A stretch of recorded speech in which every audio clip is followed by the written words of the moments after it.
Oh boy, oh boy, oh boy, seriously? Okay, well, okay. You're 207 pounds, which is good. You're taking charge of your life. You're wearing an Orient saturation diaper. But here's the thing, man. I got to tell you something about me to be able to give you a full understanding of this story. I can't process loud noise. Don't like it. I don't go to loud parties. I don't go to loud rock concerts. I don't go to clubs. I don't go to places where there's loud noise because it drives me crazy. My wife goes with her girlfriends. They go out. I can't do it. I do a mentorship at my college, and I took a student to a restaurant. It was called Frida about 8 months ago, and it was a Sunday for brunch, and they had mariachi singers. They were so loud I had to leave. I mean, I left. I looked at my student. We're leaving. I was there for 10 seconds. The lady at the front of the restaurant thought I was crazy. And so, you know, you have to know that about me to understand the story. So here's the story.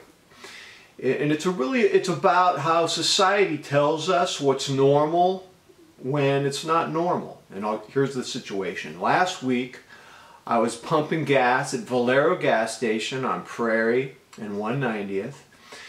I'm pumping the gas, and this giant TV screen, right, you know, where you're pumping the gas, it turns on, and a perky weatherman comes on to give me the weather. Dude, I know the weather. You're too perky. You're too loud. You need to get a real job.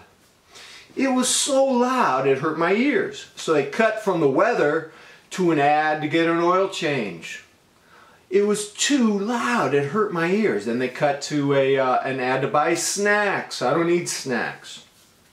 And this is how loud the volume was. It reminded me of the CIA when they wanted to smoke out Noriega in Panama when he was holed up in the Vatican embassy. They would play like Guns N' Roses and all this other music full blast. They used the same technique against the Branch Davidians headed by David Koresh. The CIA would just pump up this loud rock music. It was driving me crazy. And I'm looking around at the other people pumping gas in their cars, and they have the screens on too. And they're cool with it. I mean, and this isn't cool. And I think it was a combination of the loud noise that hurts my ears and looking at people being cool with it that sent me into a rage. And I started shouting expletives. I was pointing my finger. I was like, oh, boom, boom. And you know, I'm one of those people that even when I lose my temper, I have this third eye that can just float up in the sky and look down at me. And my third eye was looking down at me and said, dude, you look crazy. You look like you're homeless. You look like you need your medication. And I was ashamed. I was ashamed for losing my temper. And I started thinking about it. I need to do an autopsy. I need to do an analysis of why I lost my temper. I don't even think it was the gas station incident that made me lose my temper. I think my temper had been building up. And it has to do with things that society wants to make us think are normal that aren't normal. You know, I get 40 phone calls a day on my landline.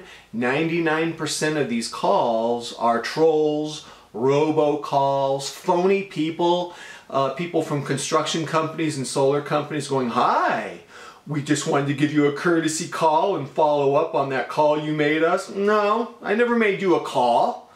There's no follow-up. You're a liar.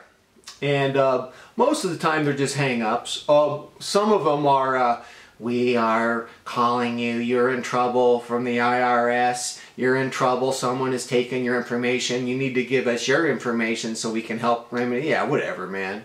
Bunch of thieves and crooks. Well, it's a good thing that I turned the mute button on my landline phone, because this morning it rang at 3, 4, 5, 6. I've already had 8 hang-up messages from the landline. Probably should get rid of the landline. And it's not normal, but it's not just me. I talk to other people who have landline phones, and pretty much your landline phone is a vector for trolls. That's really all it is.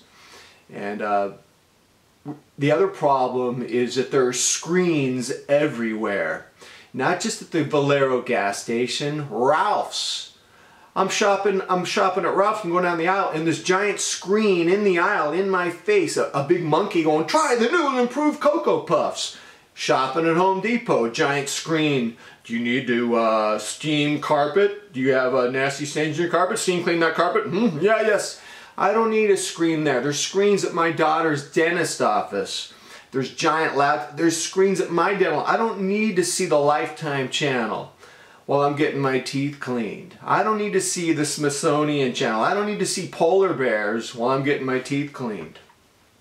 There are screens, of course there's screens at airports, I'll accept that. But there are screens everywhere I go, and I think society's telling us that these intrusions, which have been gradually building up, boom, boom, boom, are normal, and they're not normal. And so what's the solution? Should I go off the grid? Should I move to Alaska? Well, guess what? Alaska has the highest rate of depression and suicide. Don't think I'm moving to Alaska. Won't be pumping gas at gas stations that have screens. Won't be shopping at supermarkets that have screens. Put the mute button on my landline. My wife and I are thinking of getting rid of the landline altogether. Here's the thing, society. Please don't tell me what's normal. I'll tell you what's normal. Alright, ladies and gentlemen, tomorrow I think I want to do a video on weight loss. That interests me quite a bit. I want to tell you something, what I've had to do regarding that. I'm 207. I've lost 38 pounds. It's not even been 5 months. And of course, since 99% of people gain their weight back, I'm not bragging. I'm not bragging to you. No, I'm just here to report what's going on. All right, ladies and gentlemen, until next time, I am out.